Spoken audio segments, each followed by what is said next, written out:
C'est une affaire à prendre très au sérieux. Est-ce que le JNIM est en train de nouer un dialogue avec d'autres composantes au Mali?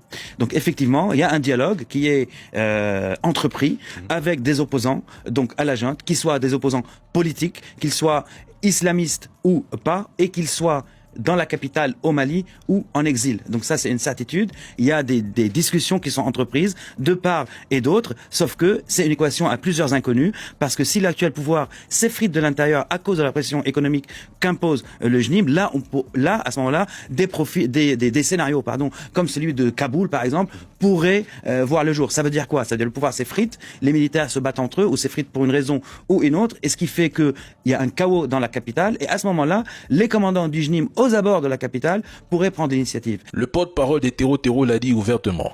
Il n'a fait que confirmer ce que beaucoup dénoncent déjà.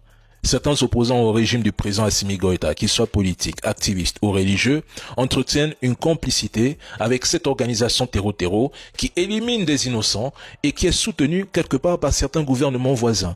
Ils veulent un coup d'État. Ils seraient même prêts à collaborer avec ces groupes pour renverser le pouvoir et n'hésiteraient pas à accepter un gouvernement sous influence terreau si le président Assimi Goïta quittait la tête de l'État. On voit chaque jour des personnes sans lien avec le Sahel, parfois même pas originaires d'Afrique de l'Ouest, publier des contenus critiquant l'armée et l'État.